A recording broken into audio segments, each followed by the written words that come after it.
Yellow. Oh, hello.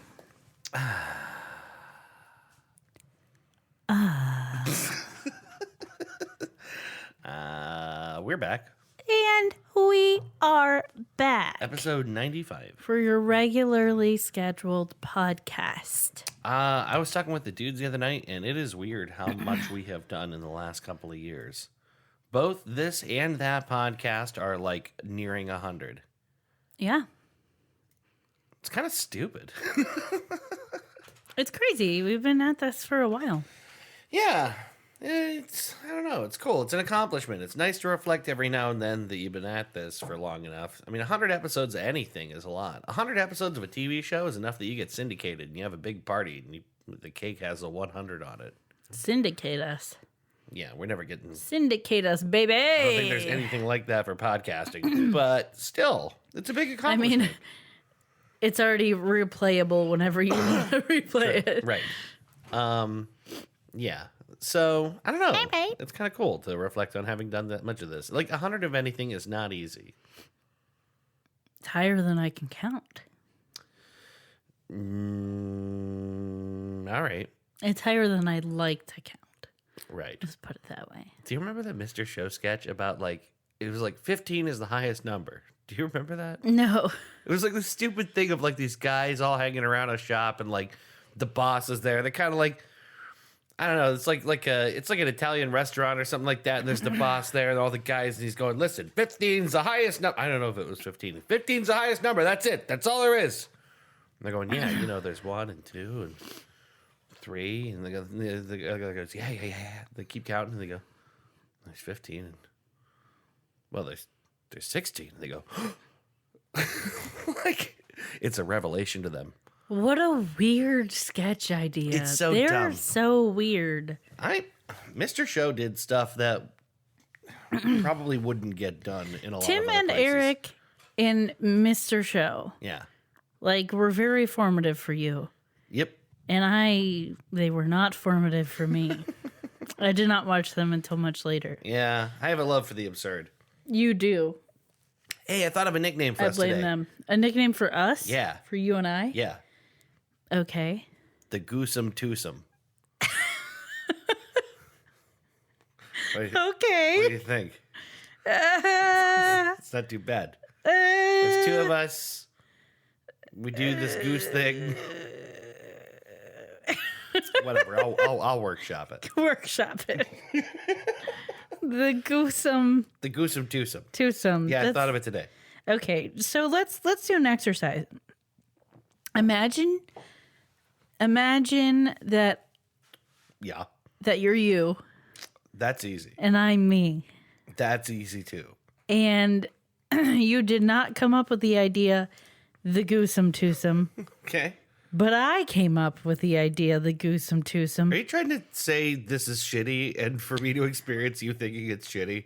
I'm just saying, if I would have had the idea, would you still like it? Yeah. Are Definitely. you sure of that? Yeah. Because Totally. this seems like precisely the kind of thing, if I said it, you'd roll your eyes and pretend to twist my head off. You hate it. Let's move on. I think it's silly. I don't hate it. I just think that you would hate it if I said it first. Disagree. Okay. Well, all right then. Then I take it back. I love it. Okay. Goosum Doosum. The shirts are forthcoming. Yeah, we said something about this last time. I don't know if Yes. we're going to actually get to making some shirts or not, but that is, We got to design them. yeah. We have to. It's on the list of things to do. Yeah, there's always a list.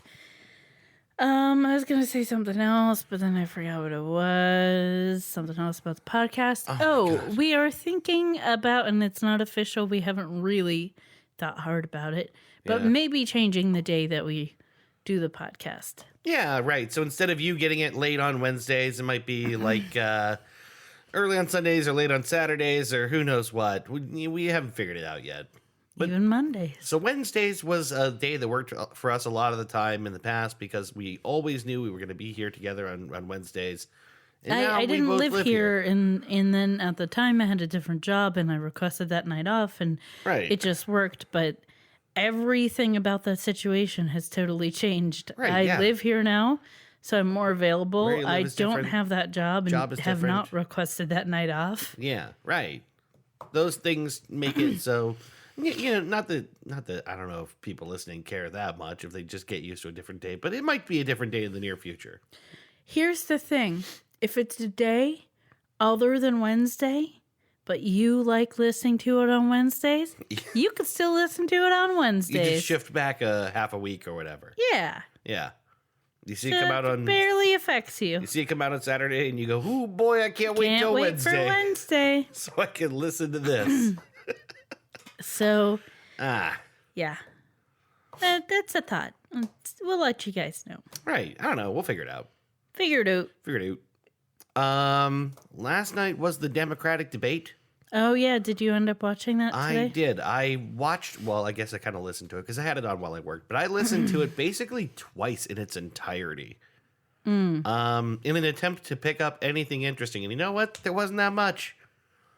So you had a really hard time finding a place to rewatch it. Well, last night, like right after it, had finished, there was no easily available place to find it. I ended up finding it on CNN's website today, easier than I thought I would, because they posted it at 2:47 in the morning or something like that. Once they had finished cutting it up and all that. Yeah. The most annoying thing right now, and I think this is bothering a lot of people who are trying to decide on who to vote in the Democratic primary, is there's this new scuffle happening where Bernie Sanders and Elizabeth Warren are fighting, and it's making everyone real sad. Oh, yeah. Did you hear about this? It's the parents are fighting. Something about a comment he made about the woman can't be or won't be president or something. Or... Yeah, so her camp and herself are alleging that in 2015, he told her he didn't believe that a woman could win the presidency. And now he denies saying that. And I think he probably did. I think it's really bad optics for him to have said it, and I bet he probably, if he said it, he probably said it for out of a place of concern. There's a whole lot of context missing. Yeah, we don't really know what that conversation looked like. It could have been specifically related to the fact that the only woman running at the time was Hillary Clinton. Right. And what he really meant was Hillary's not going to win, but what came out was a woman's not going to win. And it became more generalized than maybe what he intended. Or maybe he meant a woman can't win the presidency. Yeah, we can't know. But also, maybe he did mean that, but maybe it was because of societal thing. He felt like society wouldn't choose to do that, but not his personal feelings. There's so much missing from that. A woman running against Trump is an especially awful scenario. Because he's a bully and a pig, and he's absolutely all these worst things about men. Yeah. Which are kind of hard to... Which have been all the rage lately. It's super in vogue to be a fat, stupid pig. Anyway, yeah, maybe that's what that meant. Who knows? But so the crazy thing on the debate stage is they asked Bernie about this, right? Mm-hmm. And he says he never said it, which I don't believe. And he says he never believed it, which I'm not sure I believe. And he said, anyone who knows me knows and can see, I've supported, women, and I gave my endorsement to Hillary. And I think the big thing that he said was that, Hillary did win by 3 million votes, which is true technically in the popular vote sense. So he says all this, right? Mm-hmm. They say, just for clarity, you're saying you didn't say that. And he says, yes. And then they go to Elizabeth Warren and they say, so how did you feel when Bernie said that? right after that, to the point where there was a chuckle in the room. Because it's oh, okay, so you're going to play it that way. Yeah. But I don't know. It's making a lot of people feel real bad.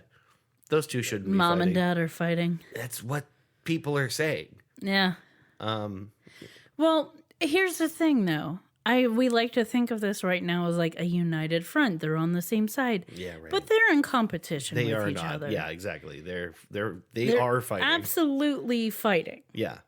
And get fucking used to it, because from here on out the debates are going to be more uncomfortable because it's getting down to the point where we're going to have to make some actual decisions. You know what it's kind of like? Remember on Survivor how there were alliances? Yeah. Yeah, and people would be like, oh no, we have an alliance. We're going to play together and we're going to beat everyone else. And then it's always a point of betrayal. Always gets stabbed in the back. Et tu, Brute. Mm-hmm. There's always that moment. I think we've crossed the line here. And then Julius Caesar dies. Oh, another thing. The end of the debate, when it had ended and everyone's walking away from their podiums, there's a much talked about moment between Warren and Sanders where Elizabeth Warren walks over to Bernie and he instinctively kind of puts his hand out. And she pulls her hands in and folds them and says something very serious to him. And his hands are out, like sort of like almost defensively. And, you know, they're talking back and forth. And he points at her and he points at himself or whatever. And then he just turns away. So whatever happened in that moment was unpleasant. Weird. I don't like it. Weird. I sort of do feel like it was like, it had to be one of those things like, I don't appreciate you lying about what you definitely said to me. And then just, I'm sorry, we can talk about it another time. Yeah. Weird. Oof. Feels bad, man. I'm Yeah. feeling the burn of, it's like a bad burn. It's like acid reflux. I'm feeling that kind of burn. All right. I was thinking of a place to go with that joke-wise, and I wasn't coming up with anything good. Sorry. Dead air. Leaving me hanging. I was trying. My brain is tired. It's all right. I did lots of working. Yeah. But anyway, yeah, that's the big thing that just happened the other day. All right. I don't know if there's a lot of news to catch up on. There's not a lot of things to talk about here. Have I mentioned on here that I got a cricket? I might have mentioned it last episode. I don't know. You might have, because I think we kind of talked about the idea of making some of those shirts and stuff. Yes. Put a little pepper on it. Just put a little pepper on it. A little pepper on it. Just a little bit of pepper on it. Gosh. Some people know what that is. If people haven't been watching Letterkenny, they should be watching Letterkenny. They should be watching Letterkenny. But I did get a cricket, and I am obsessed with it, and I just keep making little penis stickers to put on things. And that's all you need to know. Yeah, I'm not sure why, but the penis stickers have been consistent. 13-year-old boy. Yes, I am a 13-year-old boy. So the funniest thing that happened in regards to that was we brought it home and you got a better look at it. Yeah. And it had decals on it that were made with a cricket. Yeah. That the original owner had put on there. And you're like, oh, she put like a little design on there. And I was like, oh yeah, I'm totally taking that off and replacing it with penises. Yeah, right. So far you haven't. I haven't done it yet, but I plan to. And your reaction was like, you are a 13-year-old boy. And I was like, I've been saying this for years. Drawing dicks all over everything is a 13-year-old boy's exclusive domain. Actually, I take it back. I kind of think I did that until like through college. It's not exclusive. Almost every woman I know has enjoyed at least one point in her life doodling some dicks. Are you serious? Yeah. I thought that was definitely a dude thing. No, it's just they're easy to draw, and vaginas aren't that fun to draw. Yeah. Or vulva, I guess. Aren't that fun vulva to is draw. the better way to put that, yeah. Can I mansplain lady genitals to you for a minute? No. Oh, okay. I will. No. I'm good. I'm not going to say what I was going to say. Okay. It was a bigger response than is needed for that. Okay. Lady genitals. Lorena Bobbitt splain. Bobbit's Little splain? Bobbitt splain. What is that? What is that? Gonna cut your dick off. That's why I didn't originally say it, because I was like, that's a big leap Yeah. to there. Yeah, but just why? But I decided to anyway. Wait, so Bobbit splaining is when you cut someone's when you dick just off? cut a dick off. Okay, you don't even bother explaining. You just cut their You dick just off. cut their dick off. All right. And then throw in a cornfield. To be fair, another Letterkenny reference. We're addicted. I'm not saying it's ever okay to cut someone's dick off, but her husband was a real manipulative, abusive son of a bitch. Yeah, it's never okay to cut someone's dick Don't off. cut someone's dick off. Like, I think it's okay to cut someone's dick off in self-defense. Like, if they're charging at you with that dick. With their dick? Yeah, like it's a weapon. I think it's okay. And the only way out, or your best option to get out, is to cut their dick off. Yeah. Absolutely cut that dick off. Yeah, if At someone's 100%. if someone is using their dick as a weapon on you, it's okay to cut it off. That's the Dave Well, Brzezowski we don't promise. know that we don't know that he wasn't. So Well, no, we Let's do. leave In it that there. in that moment, he was not. He We was know asleep. this? He was that's asleep true. when she. He cut could his have been dick. sleepy using his dick as a weapon. Don't think it's quite how that works. Okay. That dude ended up making out fine, though. They ended up yeah. sewing a dick Sewed on him, it back maybe on? his own dick. They I sewed his, think it. and then he got. I don't think they just sew a random dick on. I don't know. You never know. Maybe they find a dick and they go, "Well, he could use it." Well, close enough. Yeah, and then they made a Slightly different made color, a but porno that's movie with okay. him too, which is weird. That's right. Yeah, they did like a Franken dick, and they made like a movie about it. Ugh. Dislike. I've never seen it. I Dislike. kind of want to know what it looks like. Just stitched on there like Frankenstein. It probably doesn't look that bad. Probably not. But you gotta wonder. Do we? I do wonder. Do we have to wonder? Do you not wonder? I wonder a little bit. Yeah, see? You know what I'm talking about. All right. Later, we're going to look up that dick. You know what? In the meanwhile, would you like to play a game? Yeah, I mean, if we're not going to look at a dick right now, I guess I could go for a game. Right. Game now, dick later. All right. I propose we... That's what she said. Yeah, sure. I propose we play a game called Truth and News. All right. You mean to tell me why you wouldn't happen to mean It's time for truth and happen to me. news. Time to play Truth and News. Everyone's playing a famous game, the game that's taken the internet by storm. It's time for truth and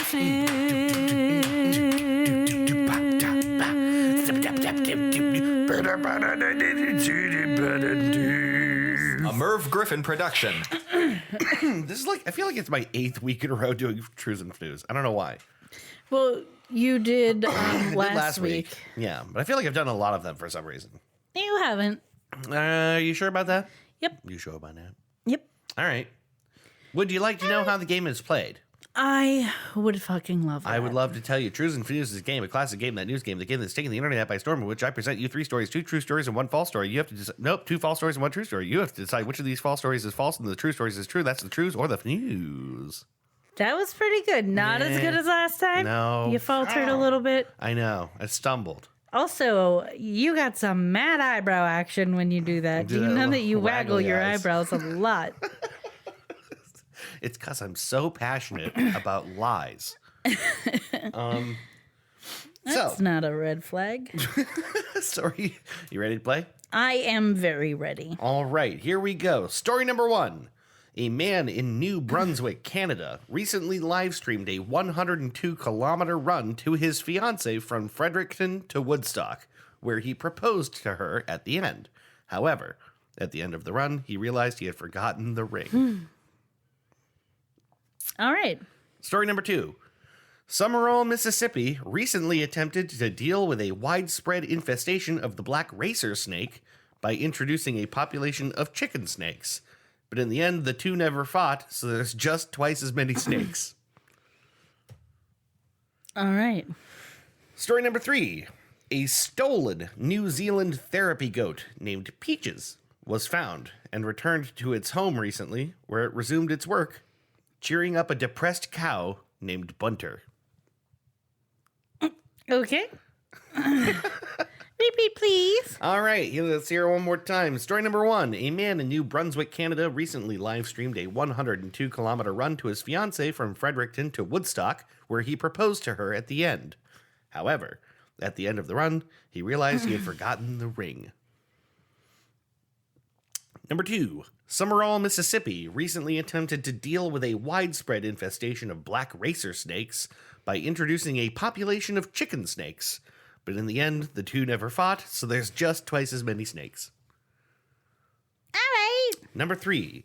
A stolen New Zealand therapy goat named Peaches was found and returned to its home recently, where it resumed its work, cheering up a depressed cow named Bunter. All right. Okay. I think I have some ideas here. All right.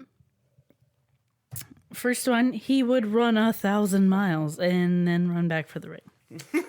Nice. And then also that made me think, so those guys that did that song, The Proclaimers. they're British, right? No, I thought they Irish? were Irish. But still, they use a metric system there, right? Yeah, So why did they sing 1,000 miles? that's a great question. Oh, do you think they were specifically aiming for an American audience? Well, kilometers has 4 syllables. Miles has 1. I think it was a choice of expediency and poetry. Yeah, I don't agree. Do you really not? No, I was gonna do. say, that's such a good explanation. No, that is a good explanation. I agree. So God, the I was second, really just bummed out there. Like, come on. the second one is snack versus snake. Snack versus snack. Yes, I thought you snack said versus snack. snack. Well, I did, but SNAK versus SNEK because they're two different kinds of snacks. Snack. It's snake without the E. Okay. It's not that. It's not that complicated. All right. It's like spy versus spy, but with two kinds of snakes. Okay. The last one is Peaches and Bunter, power couple. Power couple. Power couple. I think I want that to be the real one. I'm going with 3. You going with Peaches and Bunter, the therapy Yes. goat? I believe in therapy goats, and I believe in therapy goats that cheer up cows. Happy cows make happy.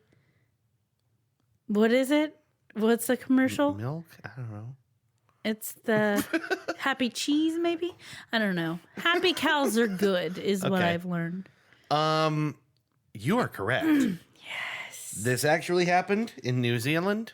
The idea was that the cow in question had at least another cow that they owned, and that cow died, and the cow just started being sad and weird.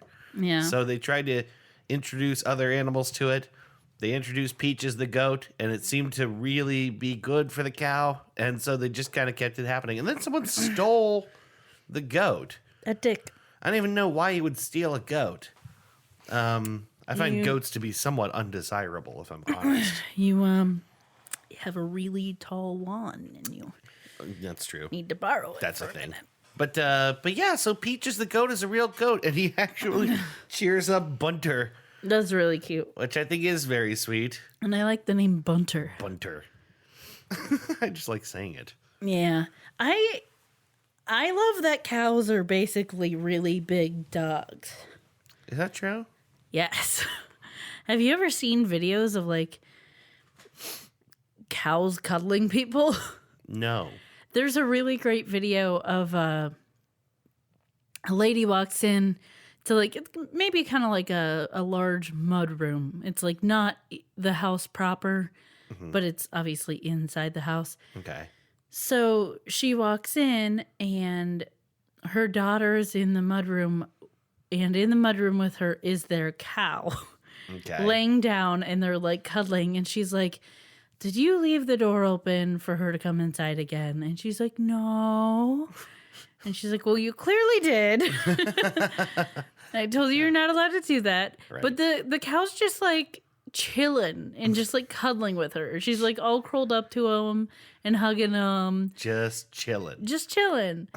And then there's a bunch of videos of like cows getting comfy and like trying to sit on people or like lay on people, and it's really cute. Kind of like how elephants do. That's nice. I didn't really know elephants did that either. I've seen videos of especially like baby elephants that are like, obviously it's a zoo or something, but they're like trying to interact with the person. They'll just like sit down on them and knock them over. That's cute. It's really adorable. It's I cuter when like they're big smaller. animals. I like big animals not realizing how big they are. Well, it's a good thing we own a horse in this house. Yep. Bo is exactly like that. He's so enormous that he'll come up and sit on your head when you're in bed. Mm-hmm. He's just ridiculous. That's what he likes to do. One time I had him at the dog park and he was playing with a Great Dane. Mm-hmm. And it legit sounded like horses, like stampeding. It was crazy. Enormous beasts. Yeah, it was really funny. And he looked medium sized compared to that dog. Well, I got news, Chrissy. You won. I'm so excited. You won Trues and News. I would like to give a speech. Please do. I would like to thank Doug. I would like to thank my mother and my father and my brothers. I have no one else to thank. Oh, I'm hearing the music. You gotta get off stage. I'm sorry. I don't have a significant I'm other sorry, I you would gotta like go. to thank. I'm sorry, you gotta get off stage. It doesn't matter. Now you definitely have to get off stage. All right. Anyway, good job guessing Trues and News. That one, I thought I was gonna stump you. Pooping. I'm surprised it didn't stump you. I like goats. Yeah, I like goats that like cows. If I had provided a cuter story, you might have guessed for that one. Yeah. Yeah, that would have been the way to go. I'll remember that for the future. But in the meanwhile, I guess Like we a should. therapy chimpkin. Chimkin? Mm-hmm. What is a chimkin? Like a chimpkin nugget, but it's a whole chimpkin. Wow. All right. A therapy chimpkin. Yeah, we're gonna take a break. God, now I want chicken nuggets. No, we have tacos. Yeah, I want everything. I'm so hungry. Okay. Are you Anyway, hungry? I am hungry. Let's take a break. All right. And we'll come back. This is your episode. It is. I've finally gotten off my ass and done some research. Yeah, we've had an interesting, we had a huge break and then Matt came in, so we haven't done any actual research in a while. So Yes. we'll be back in a minute with the main segment for this episode, Christy's episode. All right. Stick around.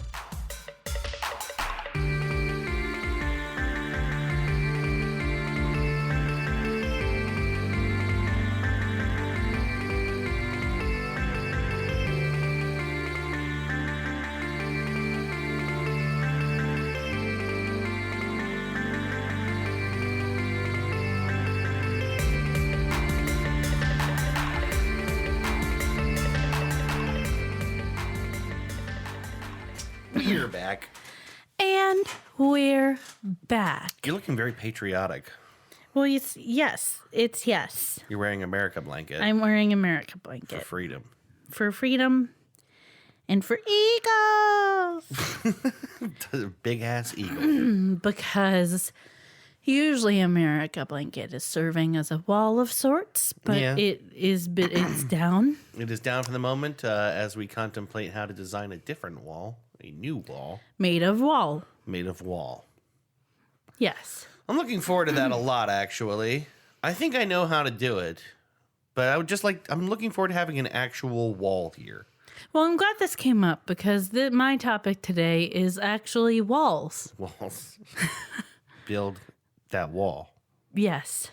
Yeah, all right. What do you got? So, your episode 95. 95. Yeah, what you got? Open this bad boy up. So this topic, it's kind of funny because I realize it might just only be interesting to me. And it's like it has no bearing on anything because it happened in the 90s. Wow, that is funny.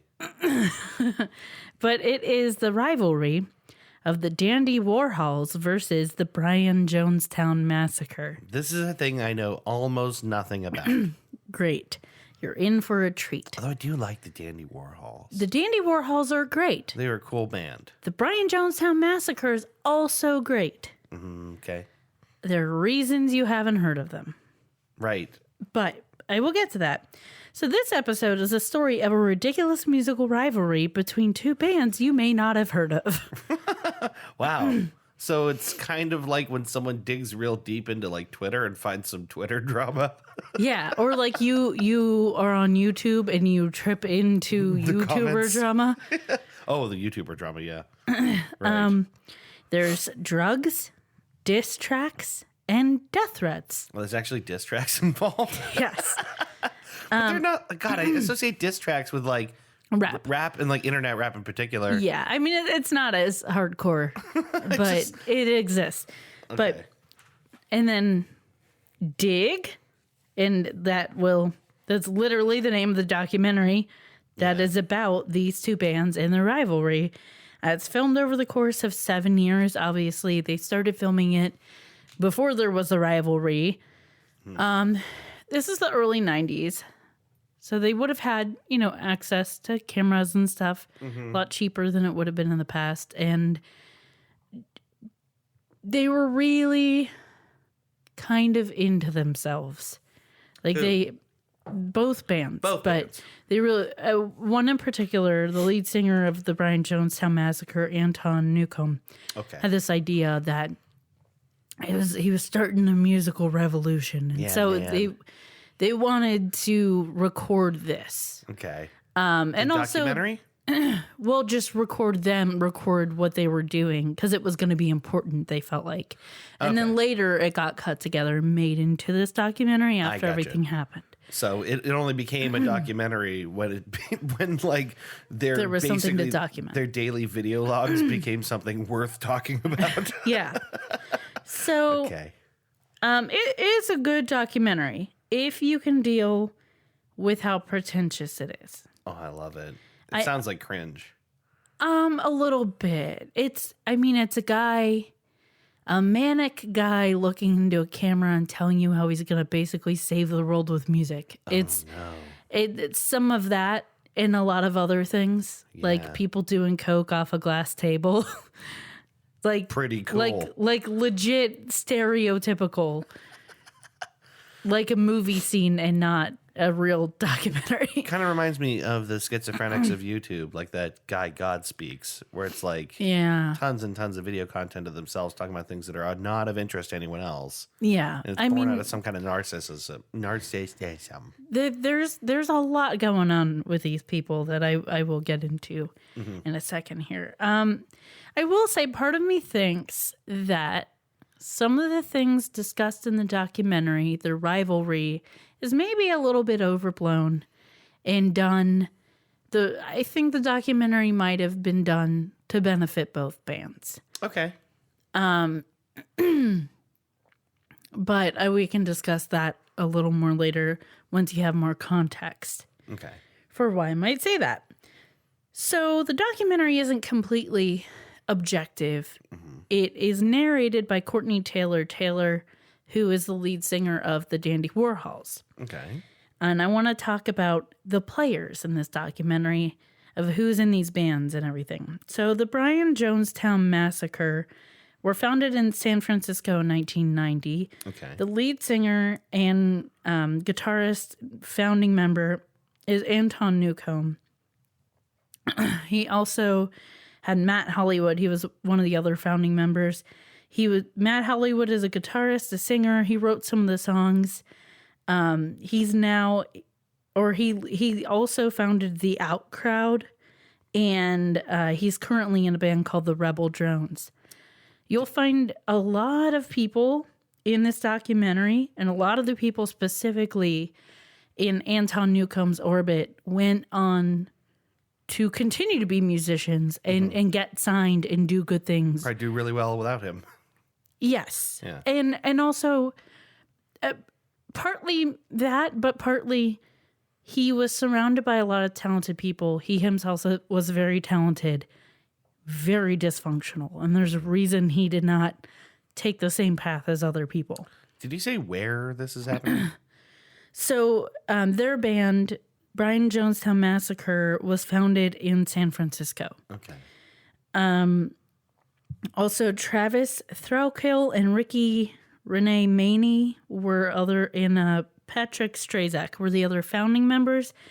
When this documentary kind of picks up, the footage that we see, not all those people are in it, but Joel Gion is in it. He's the tambourine player back in the 90s when you just had a tambourine player. Yeah, right.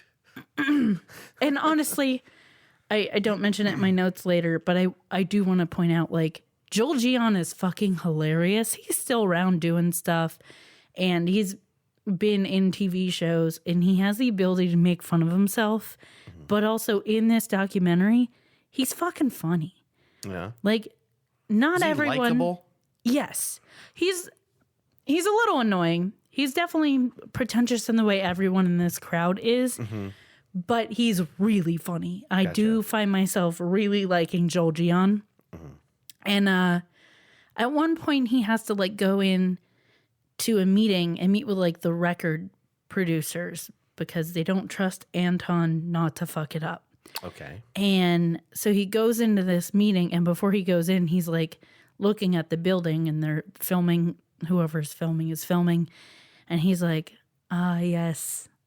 He says something about the building or how nice it is. And he's like, and I get to go there, the gutter boy. And it was just the way he said it was really funny. Like, he's a little gutter boy. He's been couch surfing for years, and like, it hasn't even lived in a regular house in years, let alone go to like a super nice hotel conference room or. So he's a little self-deprecating. Yeah. He's relatable. He's really funny. Okay. I like Joel Gian a lot, and there's a lot of other people in this documentary that are very likable. Not everybody is. Sure. Peter Hayes is one of the guitarists who's featured in the documentary. He went on to found Black Rebel Motorcycle Club. Jeff Davies is one of the guitarists. He was kind of in and out of the band. He had really bad drug problems, like a lot of people in this documentary did. Right.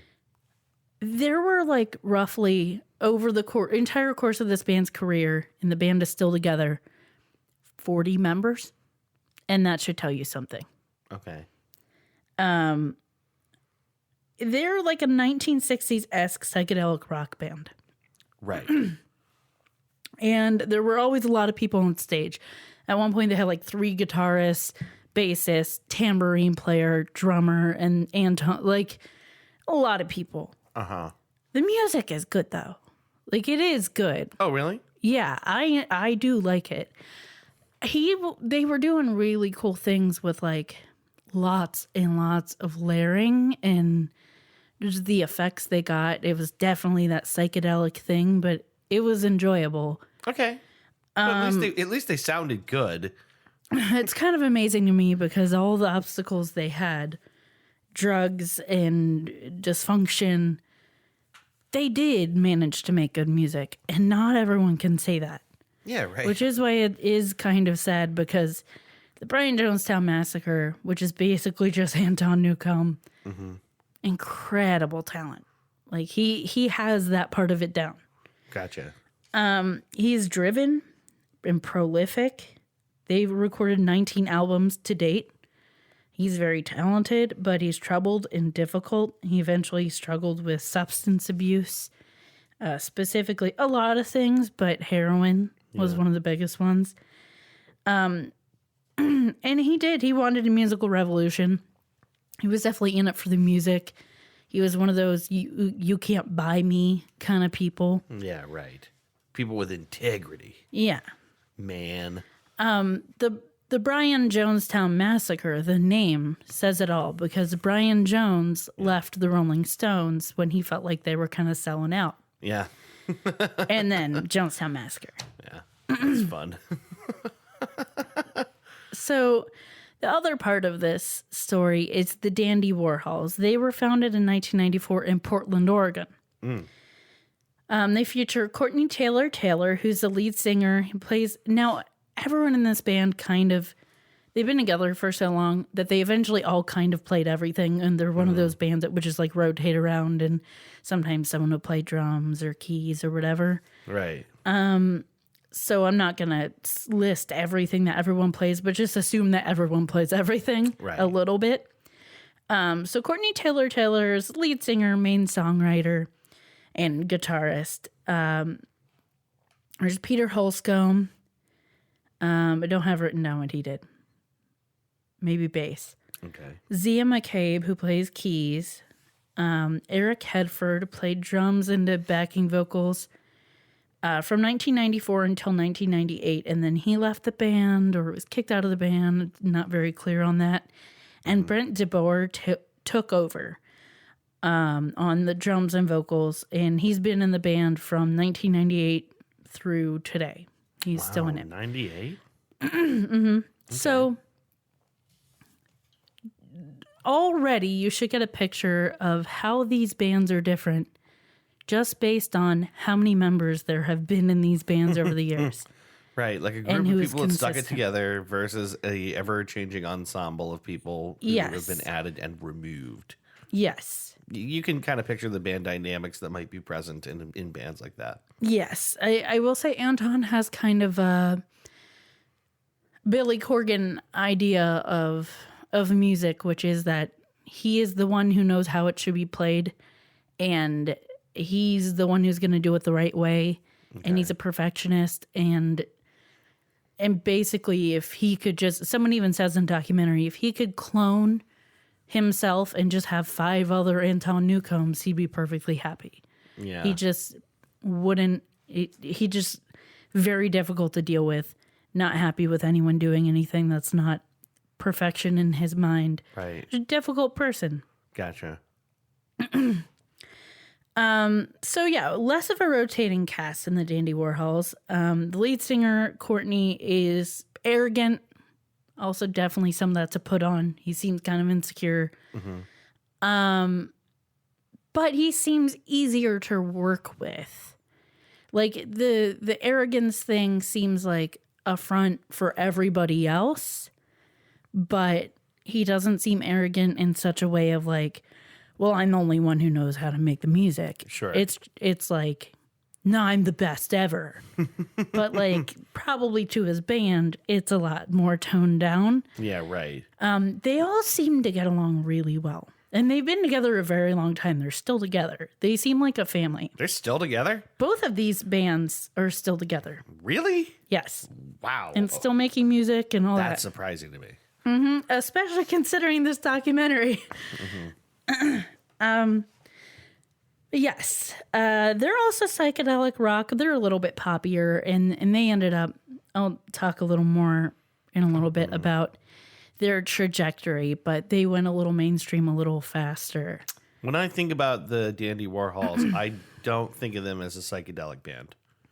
No. I think of the music of theirs, which I know, which was in fact much poppier. Yes. They definitely got poppier, and some of that was the influence of being signed and needing to try to make money. It's still really good music. I love the Dandy Warhols. Yeah. It's the fight you have with the label because they want you for something and you want to do something else. Right.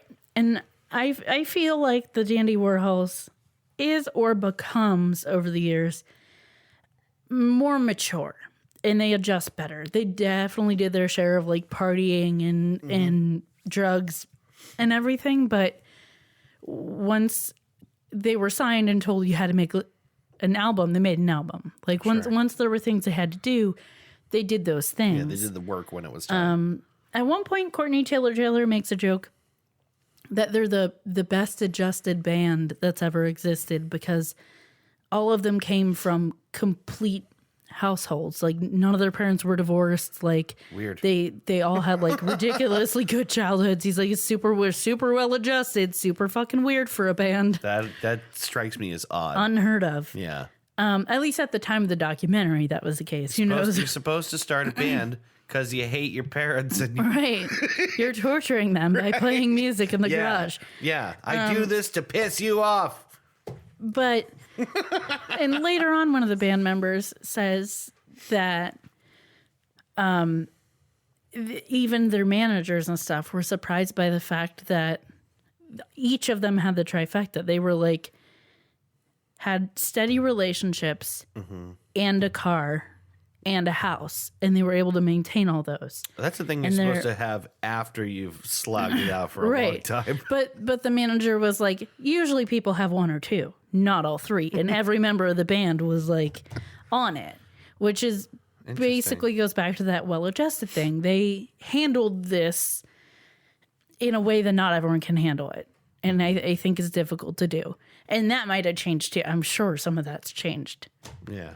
they might have gotten a different car. They all lost their houses at once and they moved into an igloo.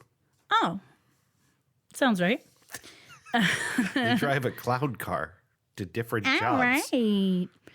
Oh, that'd be really handy for all the equipment. A clown car? Yeah. You could fit so much in there. Yeah. And really good for parking in cities. They're bigger on the inside. You know, Exactly. It's like a TARDIS. So the bands meet. I think at one point the Dandy Warhols were handed like an album of Brian Jonestown Massacre, and we're like, oh my God, these guys are awesome. And then they played a show in San Francisco, and in walks these two guys wearing like leather jackets, looking impossibly cool. And they're like, oh shit. And that was Anton Newcomb. Sure. And I think maybe Joel Gion. Okay.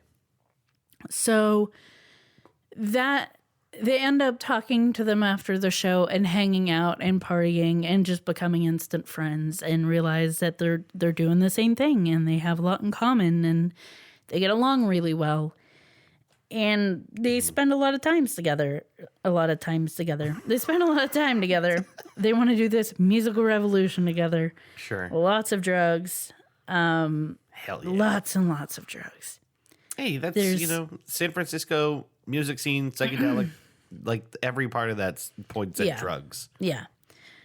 So Courtney and Anton, it's like they're inspired by each other and fueled by each other, but also there's definitely competitive thing going on. That's healthy, right? I mean, to some extent. I think it's healthy to like your friends to also, on some level, if there's a little competition, challenge you a little bit. Yeah, you push each other farther. I mean, if you have that, it's not necessarily unhealthy. I think in the documentary, some people said that they think Courtney wants to be Anton in some ways, because Anton undeniably has all of this soul and this talent, and just like he can just breathe and make an album, like prolific, and it's good. Okay. Like, it's actually good. So he really is that good. Anton's really good. Okay, this is something that the little I knew about this band and the little I knew about what you were going to talk about, I didn't understand that. I didn't realize that he might actually, underneath it all, be the real deal. They weren't unsuccessful because they weren't good. Mm-hmm. There's a lot of other reasons why that didn't happen that I talk about. But he is that good. Okay. He's good. I mean, I guess you could make 19 albums and suck. You could. Lots of people have. True. But usually people end up finding out that they suck and maybe slow down. But no, he's good, but he's like he's fueled maybe by a little mania and obviously by drugs at some point, and he had that down. He had the talent and the drive. And Courtney had still talented. Like, I'd still say he's still talented, but maybe not in the same way. Mm-hmm. And just a little bit more together. Mm-hmm. And doing things a slightly different way than Anton that I think Anton wanted too. Mm-hmm. They both kind of wanted to be each other a little bit. Okay. So that fueled things a little bit. So Anton kind of takes the Dandy Warhols under his wing, that whole music revolution thing. And then eventually, this is where things start to rev up. So in 1997, the Dandy Warhols are signed to Capitol. It was not smooth sailing. So a thing that was happening at this point in time, this is like the beginning of like music pirating and the 90s. Yeah, record labels trying to adjust and not doing a very good job, and trying to adjust by signing alternative people that they never would have touched before. Yeah. But then expecting to make money off them right away. Like, I don't know exactly what they expected. No, yeah, there was a huge, so I do know enough about this to know that like back in like the 70s or whatever, they'd sign you and they'd like give you like a 6-album deal. and, you know, hope that by the time album 6 turned around, you really did something. But they were like really experimental in the 90s, trying to find lightning in a bottle and not being happy if it didn't happen quick. Yes. So you might get signed and you might get fucking dumped. Yeah. So, you know, you weren't as perfect as you were expected to be. So they get signed and they have to make an album. So they make an album and they get told there are no songs on this album. There are no songs? Yes. Basically, all the music they made, none of it's a song. That's a really weird criticism. So they have to remake the album. And Courtney Taylor does not take kindly to that, is fucking pissed off, gets into an argument with the A&R guy and everything, and is like, hey, like, you guys are talentless schmucks. You're between the two of you, how many songs have you written? Right. None. Okay, I fucking sneeze and a hit comes out. He says that. It's a famous Courtney Taylor thing. I sneeze and a hit comes out. That's funny. This A&R guy comes back to him and says something along the lines of, then I'm sure Capitol won't mind funding your handkerchief collection. Basically, you're going to be sneezing a lot? I don't know, but well, listen, buddy. Do what you need to do to make the hits. We're going to make sure you never stop sneezing. So they rework the album. They come out with it, and their first single is a song called Not If You Were the Last Junkie on Earth. Have you heard this song? It features the chorus. No. Maybe it's the verse. It features the line, heroin is so passé. I never thought you'd be a junkie because heroin is so passé. No. Hey, hey, hey. Nope. So this is feels a little bit targeted towards Brian Jonestown Massacre. Maybe they didn't intend it that way. But weren't they all doing heroin? They were all doing drugs. They weren't all doing heroin. Okay, so there's enough. And I still think that there was a little bit, from the way the documentary is, it feels like the Dandy Warhols very much had this, like, yeah, we're going to have fun and we're going to be like you, but, like, we're not like that. We're better than that. Oh, really? I get that vibe from it, which is shitty. So the impression that what's the name from Brian Jonestown Massacre has is that he's taking them under his wing. And the impression that the Dandy Warhols have is that we're hanging out, but, like, you know, we're not all the way in with you guys. I can't say for sure, but I feel like maybe at least they were on board, and then once they were, like, getting signed and stuff, it was a little bit of like, back away a little oh, bit. we're like, our balloon is taken off. We're out of the squalor. We're out of the, like, hanging out in a house and just doing drugs and writing songs. Like, I get it. We've made it. Our flight is leaving, and you're not on it. Yes. So, that kind of felt like a dig. Yeah. And dig.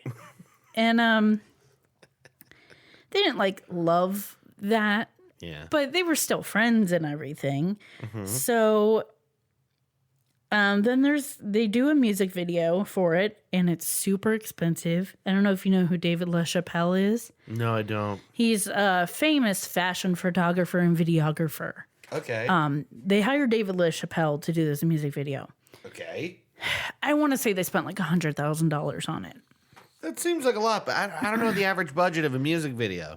Let's just say the album hasn't even come out yet, or has just come out. They haven't made any money off of them yet, and they're putting down $100,000 on this music video by like a really famous videographer. I think it's also made worse by the fact that if this is the end of the 90s, then this is like right around the time no one gives a shit about music videos anymore, because those used to sell albums. Yeah. MTV was like, you could watch a video and then you would immediately go to the record store the next day and be like, I want that album. Yeah. So that didn't happen in the 90s anymore. And on top of that, the Dandy Warhols weren't really, and especially Courtney Taylor weren't really happy with how the video turned out. Mm-hmm.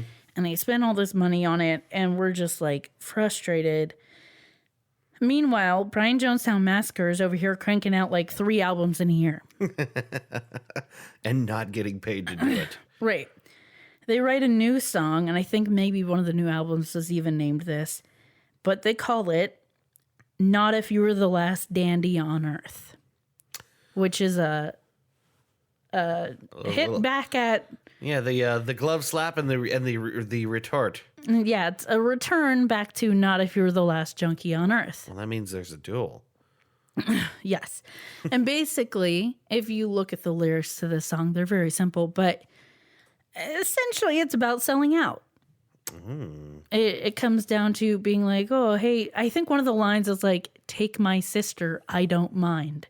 It's one of those like, yeah, whatever, do what you got to do to make me sacred to me. Right. Wow. So there's some tension, definitely a little bit of tension.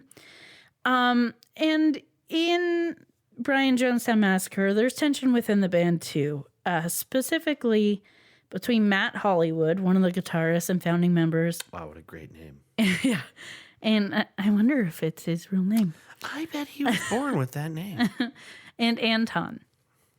And basically, Matt Hollywood was a really good musician and songwriter too. And he did do some songwriting and singing with Brian Jonestown Massacre and saved their asses at times when Anton couldn't fucking pull it together. Okay. But Anton very rarely wanted to share and give people credit and kind of treated him like a sidekick and not like he was on the same level. And in the documentary, you see a lot of like Matt Hollywood bitching about Anton and how he just like can't get his shit together, or bitching about, or like basically standing up for himself and telling Anton he's being a dick, or telling Anton like it's not cool that you can't apologize when you fuck up and you never try to make yourself better. Mm-hmm. Like you see a lot of that from Matt Hollywood, and I look at that and I see someone who's incredibly frustrated and has been for years. Yeah. He's like, on the one hand, this is great because the music is amazing. It's a great experience when it's a great experience. Mm-hmm. But God, is it fucking pulling teeth to be around this person. That sucks. So you see a lot of that. Not just him, other band members too, expressing that kind of thing. Yeah. Like everyone's frustrated in this documentary. Yeah, I imagine. So at one point, Brian Jonestown Massacre throws a rager, huge party, and Dandy Warhols were invited to it, but they didn't go because they were at a party that David LaChapelle was throwing, that famous photographer. So they were too busy hobnobbing with him to go to this party with their friends. We're at a better party. Oh God, do you know the actor's name? The actor who plays the dad in Pretty in Pink? I can't even remember who he is. I bet if I saw his face, I'd have a chance at it, but I don't remember who he is. He was at the Brian Jonestown Massacre party. Really? So yeah, apparently it's a big party. I'm just surprised. I don't know. I didn't realize they were that kind of big. Yeah, apparently. To pull in actors too. So they have this huge party, and dandies can't go, but they have this idea. They're like, you know what? We're going to have a photo shoot, and we're going to have a photo shoot at their fucking house the day after their party that we didn't go to. So they go. Why? That just seems nasty to just. Right. Okay. So they decide to do that. So they walk in their house and start taking pictures. It's probably a big fucking mess, too. It's a fucking mess. There's people sleeping. It's like, so they go and they do this, and there's like discussion about like, okay, well, why are you doing that?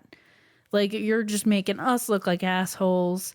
Or like, then if we ever want to take pictures in our own damn house, we're going to look like we're ripping you off. Like, that's insane to do that to someone. And there's a little bit of this like taking it back, walking it back a little bit thing where Courtney Taylor is explaining what their whole idea was. He's like, no, we're going to make it like, no, every Saturday we go out and we hang out at another band's house. And this time it's Brian Jonestown Massacre. That's stupid and a lie. Right.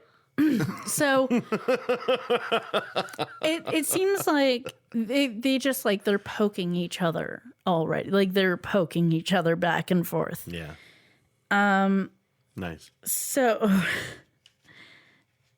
Brian Jonestown Massacre, for as crazy as they are courted by labels a lot. Like their labels are really interested in them. Okay. They're getting label attention. We're just not biting.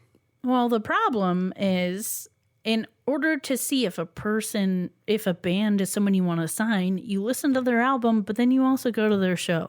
Mm-hmm. And when they go to the live show, that's where it all fucking falls apart. Because Anton can't hold it together.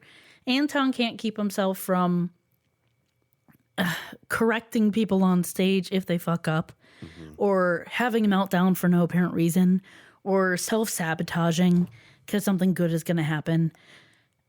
God, just mental illness. A lot of stuff. And I feel for him because where the Dandy Warhols were well-adjusted and had perfect nuclear families. And kind of nasty in their own ways. Right. Anton did not have that. He was homeless for quite a while. He did not have a supportive family. A lot of troubled stuff that went on. Mm-hmm. Shitty situation. Right. So, understandable reasons why he would maybe act the way he does sometimes. Mm-hmm.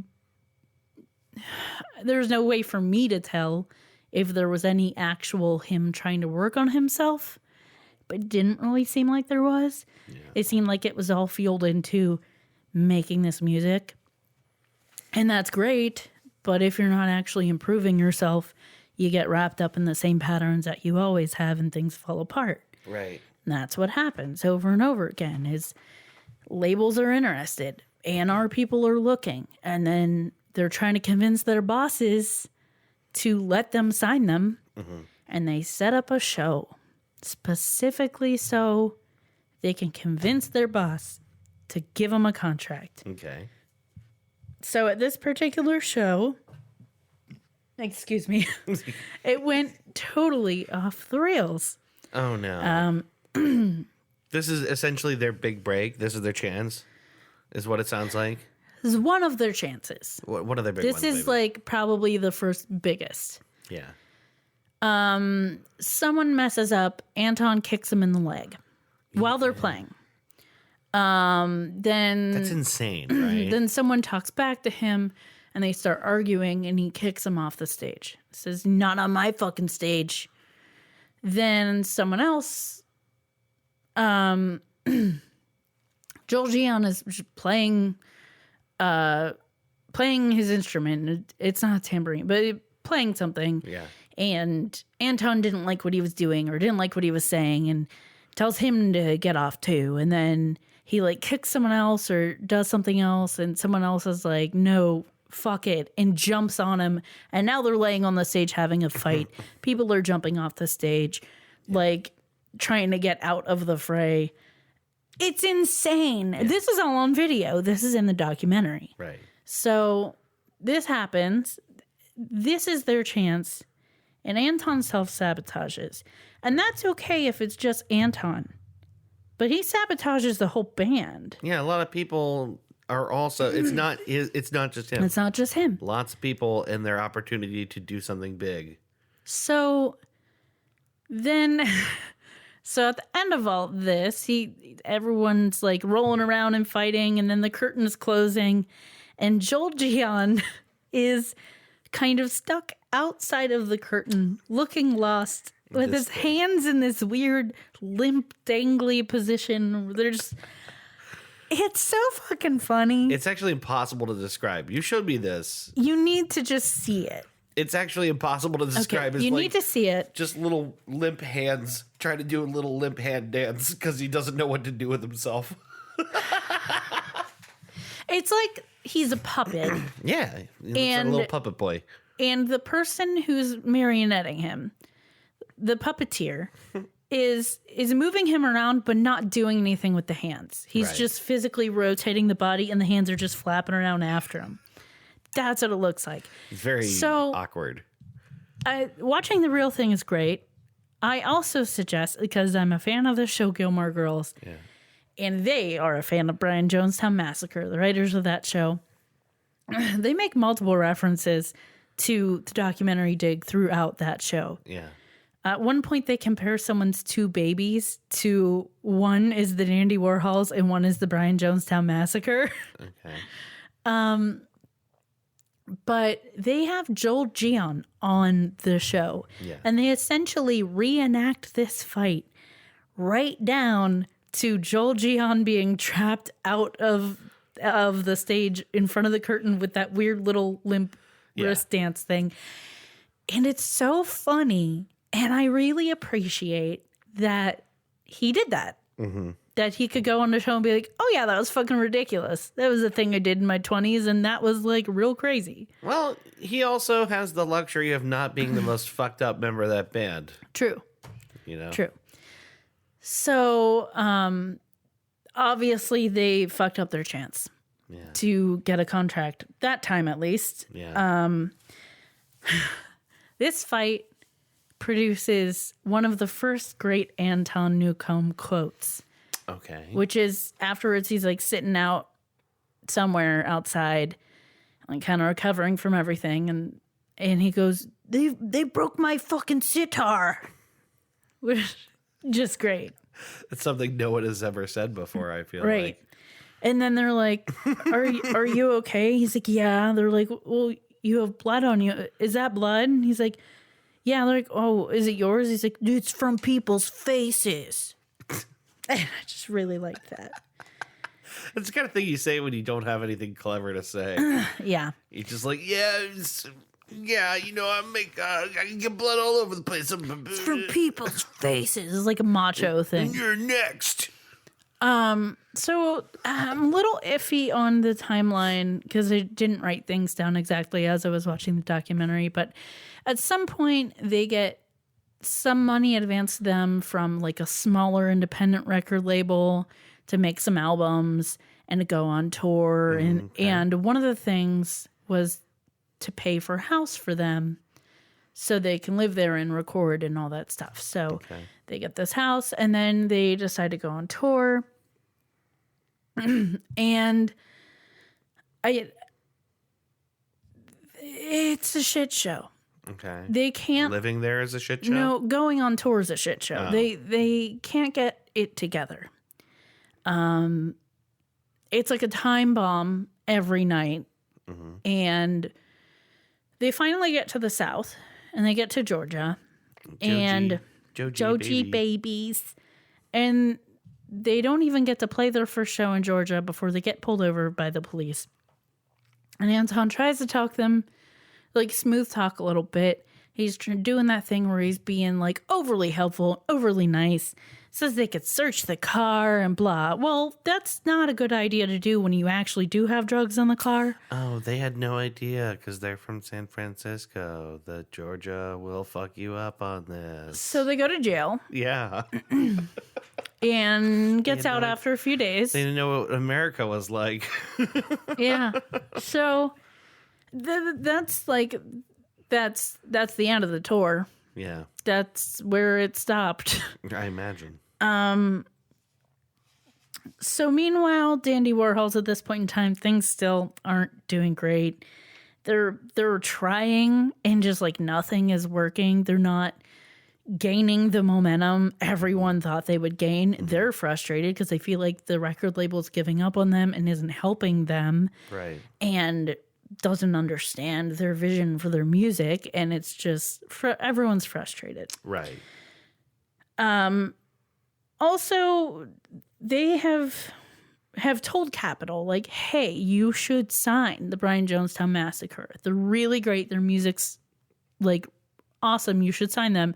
They would give you hits. Like, So Eventually, this A&R guy comes on. He's like a newer, younger guy.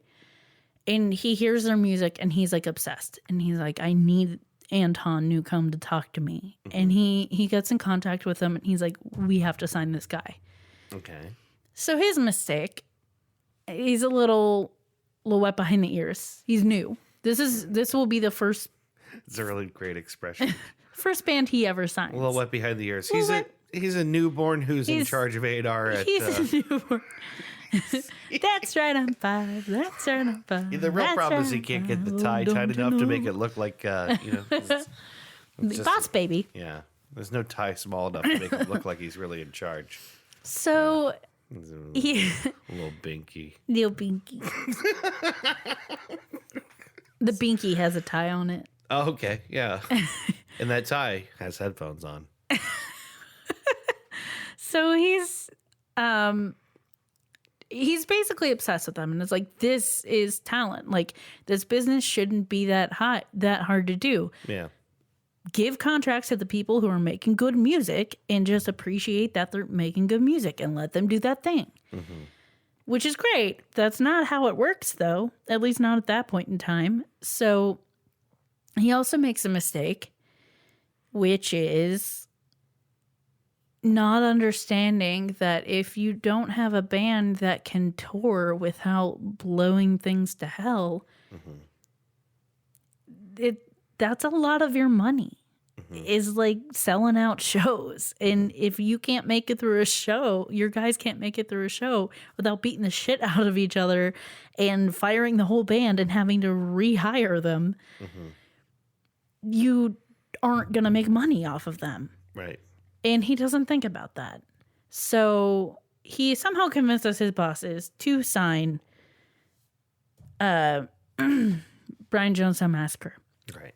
And they know that Anton's going to fuck this up. He already kind of like fucked it up once before. And so they're like, second chance. Okay. Like, we're sending Joel. Right. And they basically tell this lie that Anton has an ear infection and he can't make it.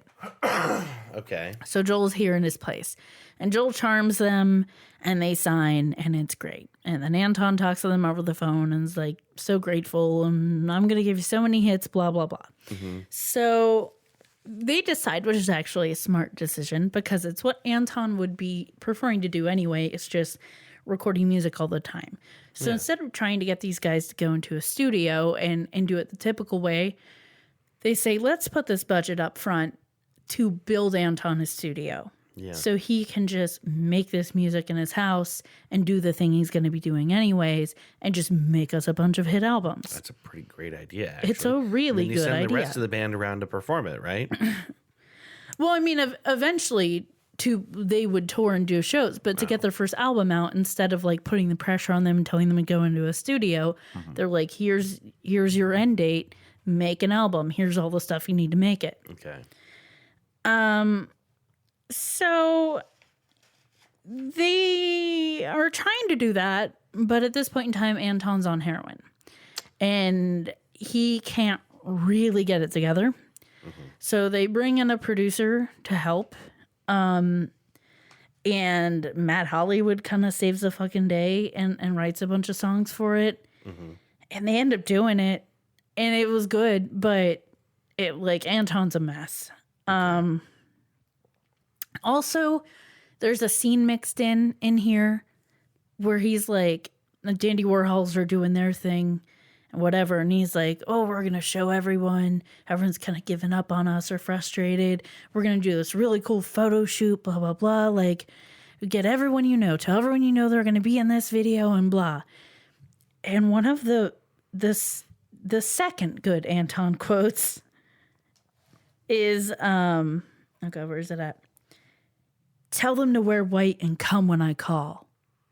And I'm like, God, that sounds crazy. Like, okay. Tell them to wear white and to come when I call. Meaning like all the people they tell that to be in this video. It really kind of sounds like something the Old Testament God would say. Right. It's insane. It's like, Weird To have instructions. strangers at your beck and call. Weird instructions coupled with, you'll know when I send for you. Right. So then they do this video, and they're just like a bunch of people on like a grassy cliff or grassy knoll kind of thing, wearing white and like frolicking about and whatever, filming this. And some local is talking to one of the people who's involved and is like, are you guys like a band or something? Or are you a cult? And she like thinks about it for a second and goes, you know, I really can't answer that for you. I don't know. I can't even tell you. I don't know the answer to that question. Which I thought was really, really funny. It sounds like a band, but it feels like a It cult. feels like a cult. He did just say, wear white and come when I call. So... Right. So Dandy Warhols end up going on tour. Things are picking up. They go to Europe, and Europe fucking loves them because Europe has better taste in music. Also, keep in mind, this is like pop music boy band phase. Boy bound. It's a boy band phase. Ooh. And no, this is the States are super Exciting. into like Backstreet Boys right now. Yeah. And then you have the Dandy Warhols who are singing songs with lyrics like never thought you'd be a junkie because heroin is so passe. Yeah, right. And talking about like doing tranquilizers and shit. A little Like too heavy. Yeah, just not what America was into at the time. Like horse-sized pills, like that song Horse-Sized Pills. Yeah. Just big, fat, thick tranquilizer pills. Yes. Yeah. So a little bit too that song's cool though. it is. So Europe loves them. Now they get caught with pot in France. And so they get in trouble for this, but basically the trouble they get in is you can't have this, and they get a warning and get let go. The French don't care that much about weed, right? They have it on camera, and they seem to care Right. wherever they were. But they don't like throw you in jail. They seemed like they would. They weren't with this, but I don't know anything about their feelings on pot or whatever. But the authorities weren't happy with them. Mm-hmm. They get out of it. Okay. And they even themselves, the Dandy Warhols, are like, we're a lucky band. And Brian Jonestown Massacre is an unlucky band. Mm-hmm. Like, they go to Georgia and they get busted with pot, and it ends a lot of things for them. They get thrown in jail, and then it ends their tour, and shit's really bad. We go to another country and get busted with pot, and nothing happens, and we get to keep the pot. Like, like right after the cop leave, the police leave, they're doing the pot again. Mm-hmm. And I'm like, doing the pot. Doing the pot. They're doing the pot. The marijuana. They injected all the marijuana. They injected it all right there. Yeah. So then so Brian Jonestown Massacre has this album, and they're trying to like pick up steam and increase their career and everything. And so they start stirring up shit. Oh. It's a desperation move. He like starts saying shit about the Dandy Warhol, like dragging them in interviews and stuff, but hasn't said anything to them. So then they're like, okay, like I thought, yeah, we've had our issues, but we were friends, like didn't know what the problem is. Well, it turns out basically he's like, nah, I'm just trying to make a rivalry, like an Oasis Blur kind of thing. Right. But he didn't fake rivalry. He didn't let them in on it. So a fake rivalry kind of becomes a real rivalry. And yeah, he delivers this weird threatening package to them, and it says stuff like kind of death threat kind of things, and it gets really weird, and I can't tell if they're actually freaked out by it or not. And this is the point in the documentary where I go, this all just might be for show. Fabricated. So they can all benefit from putting a documentary out and getting a little bit of recognition. Artificial drama benefits everybody in the media age. It doesn't matter if I don't there's know. actual I don't good know guys if or that's bad the case guys. or not, but Right, but if it was, it would benefit everybody. right. So then Anton's playing a show at some point. So he was on tour again with his band during this time of like trying to stir up the rivalry and make money. And at one of the shows, he decides to play this song and just start playing it and singing it. And it's a song Matt Hollywood wrote and that he normally sings. Oh. And he just starts doing it, and it's disrespectful. And Matt Hollywood fucking breaks. He's like, fuck this shit. Is he around for this? Is he still He's in the band at this point. Gotcha. He's on tour, and he's like, I don't fucking need this shit. I don't need it. Mm-hmm. This is my song. I do it every time. And the only reason for him to do this is to be a dickhole. Like, why? To take something from me. Right. Because it's good. So he quits the band that night. Fair enough. He's out. And it's understandable. So basically, Anton has to get another band, get more people to come in again. Mm-hmm. And so there's some downtime after it falls apart. He rebuilds it back up. He's starting to tour again. This guy's a phoenix. He's just constantly burning it down himself, though, and then rebirthing himself over and over again. Sabotaging his own band and then crawling out of the wreckage and doing another band. Yeah. Gotta give it to him. So he's playing this show, and then he has an ex-girlfriend, but he refers to her as his sister, but is his ex-girlfriend. Weird. Come up and play a song. So he's off to the side. She's playing the song, and someone in the audience yells, "Oh no, I missed the first part of this." Before he has her come on stage and do her thing, someone throws fruit at Anton. They throw fruit onto the stage. What fruit? At Anton. I don't know. I couldn't see in the documentary, and he just refers to it as fruit. I wouldn't be surprised if it was a tomato and he was calling it a fruit. Oh. Because tomato is a fruit. Like to be a very specific and correct asshole. Right. I don't know if it was or not. I couldn't tell. But they throw fruit at him, and this brings me to another great Anton line. So he's pissed off because whoever threw their fruit is now like hiding out of view. He could like see their hand, but not who it was. Yeah. So he's like yelling into the mic. He's like, "Don't hide in the back and throw fruit while we're playing music."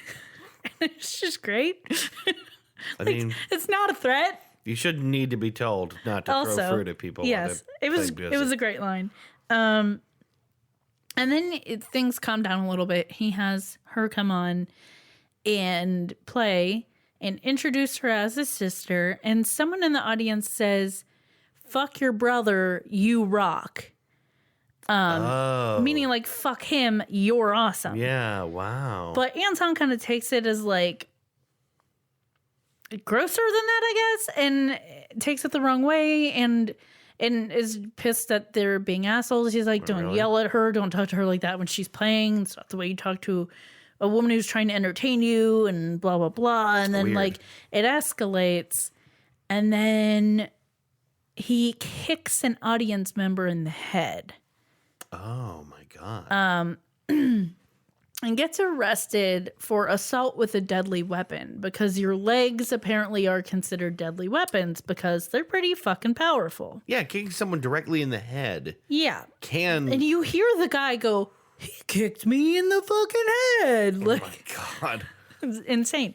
Oh my God. So, yeah, you can really hurt or probably kill somebody. Also going on at this time, Anton just had a son. So he keeps talking this whole show about like, "Everyone chill the fuck out. Let me play music for you so I can get the fuck out of here and meet my son." Like, that's all I want to do. That night? Yes. And then he fucks up and kicks someone in the head, goes to jail. And what they say, this is the end of the documentary basically, but sometimes they put like text up to like give a little update. And they do that and say that he got out after like 3 days. Right. But he was not allowed to see his son. Like whoever the mother was did not After let the him see his events of son. this documentary, a guy had to put an ice pack on his head. So, I think he eventually was allowed contact with the song, whose name is Wolfgang. But yeah, it was very, again, Anton sabotaging himself. Yeah.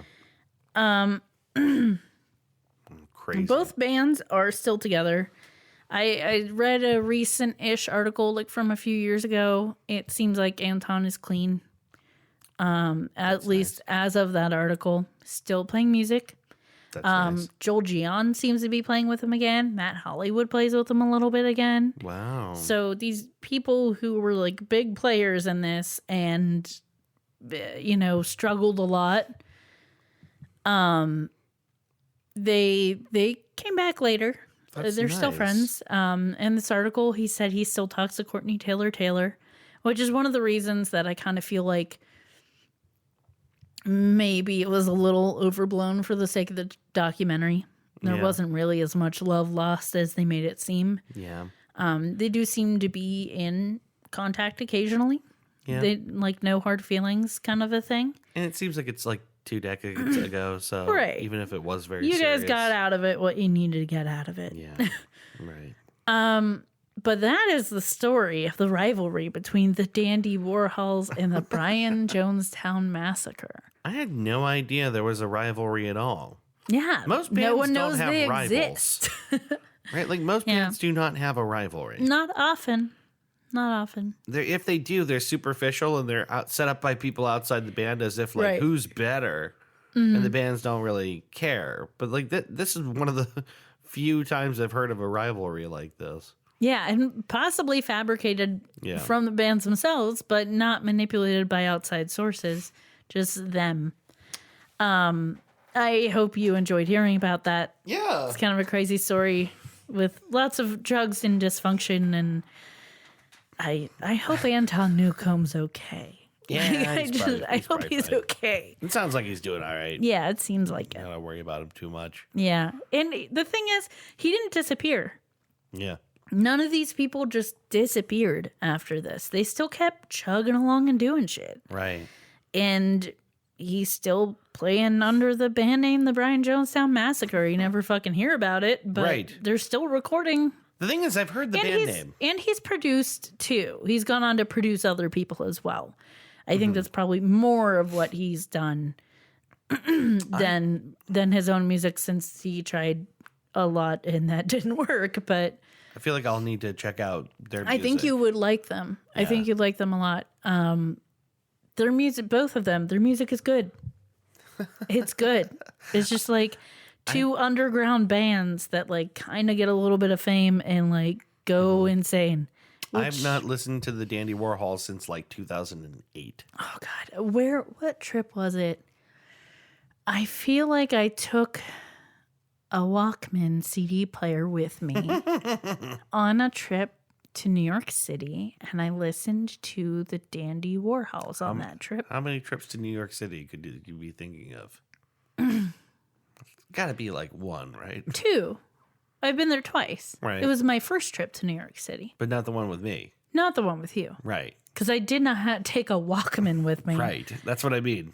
Right. That's got to narrow it down. Right. Oh, no. There was never a question of which trip it was. It was a question of, did I really bring a Walkman? And the question is answered because, yeah, I definitely remember bringing a Walkman.